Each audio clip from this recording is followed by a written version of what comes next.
Qasem എല്ലാം ശ്രദ്ധയോടെ കേട്ടു. അയാളുടെ മുഖത്ത് ഭയത്തിനു പകരം അത്യാഗ്രഹത്തിന്റെ തിളക്കമാണ് നിഴലിച്ചത്. ഗുഹയുടെ സ്ഥാനം എവിടെയാണെന്ന് കൃത്യമായി ചോദിച്ചു മനസ്സിലാക്കി.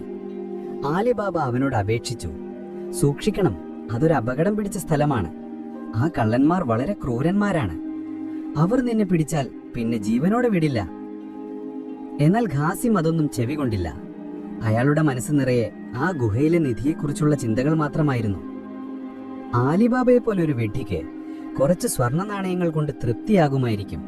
പക്ഷെ ഞാൻ ആ നിധി മുഴുവൻ സ്വന്തമാക്കും. പിന്നെ ഈ രാജ്യത്തെ ഏറ്റവും വലിയ ധനികൻ ഞാനായിരിക്കും. അവൻ മനസ്സിൽ കണക്കുകൂട്ടി. ആലിബാബയുടെ മുന്നറിയിപ്പുകളെല്ലാം പുച്ഛിച്ചു തള്ളി ഖാസിം എത്രയും പെട്ടെന്ന് ആ ഗുഹയിലേക്ക് പോകാനുള്ള തയ്യാറെടുപ്പുകൾ തുടങ്ങി. അസൂയയും അത്യാഗ്രഹവും അയാളുടെ കണ്ണുകളെ അന്ധമാക്കിയിരുന്നു. വരാനിരിക്കുന്ന അപകടത്തെക്കുറിച്ച് അയാൾ ഒട്ടും ചിന്തിച്ചില്ല. തന്റെ സഹോദരന്റെ ഭീതി എന്തായിരിക്കുമെന്നോർത്തപ്പോൾ ആലിബാബയുടെ മനസ്സിൽ ഭയം നിറഞ്ഞു. പിറ്റേന്ന് പുലർച്ചെ സൂര്യൻ ഉദിക്കുന്നതിനു മുൻപ് ഖാസിം യാത്രയ്ക്ക് തയ്യാറായി.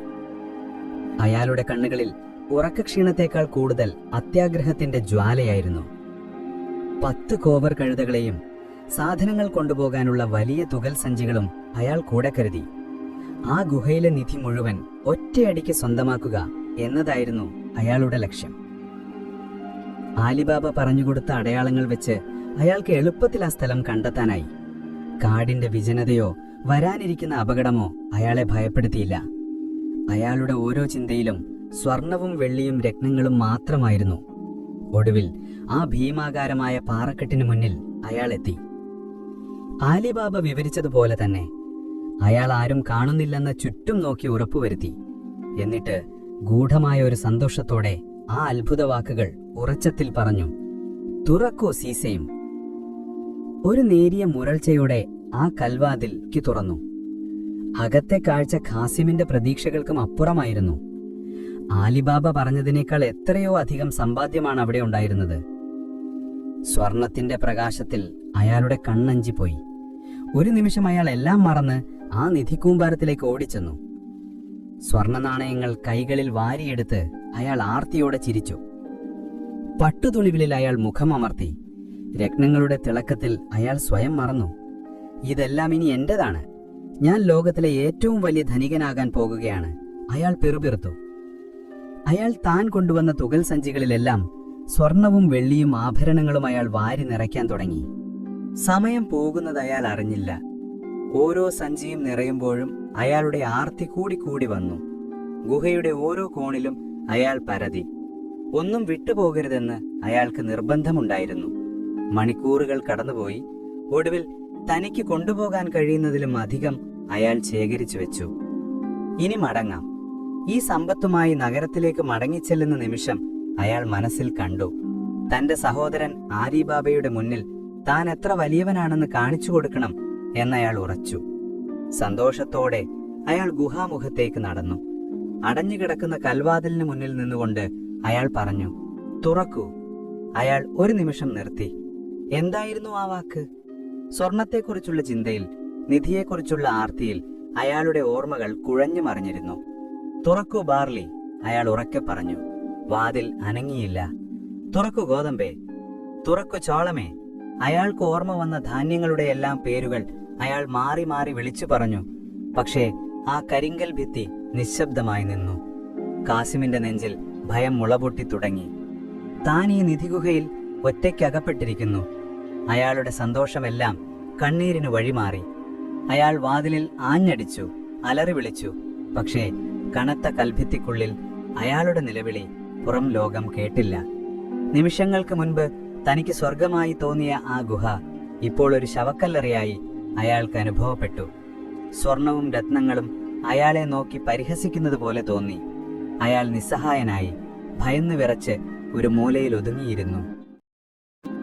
അതേസമയം കള്ളന്മാർ തങ്ങളുടെ കൊള്ള കഴിഞ്ഞ് മടങ്ങി വരികയായിരുന്നു. ഗുഹയുടെ അടുത്തെത്താറായപ്പോൾ പാറക്കെട്ടിന് സമീപം കെട്ടിയിട്ടിരിക്കുന്ന കോവർ കഴുതുകളെ കണ്ട് അവർ ഞെട്ടി. തങ്ങളുടെ രഹസ്യ സങ്കേതം ആരോ കണ്ടെത്തിയിരിക്കുന്നു. കോപവും ആശങ്കയും നിറഞ്ഞ മുഖത്തോടെ അവർ വാളുകൾ ഊരിപ്പിടിച്ച് ഗുഹയെ സമീപിച്ചു. തലവൻ പതിഞ്ഞ സ്വരത്തിൽ ആ രഹസ്യവാക്കുച്ചരിച്ചു, തുറക്കൂ സിസേം. വാതിൽ തുറന്നതും അകത്തു നിന്നുള്ള വെളിച്ചത്തിൽ ഭയന്ന് വിറച്ചിരിക്കുന്ന കാസിമിനെയാണ് അവർ ആദ്യം കണ്ടത്.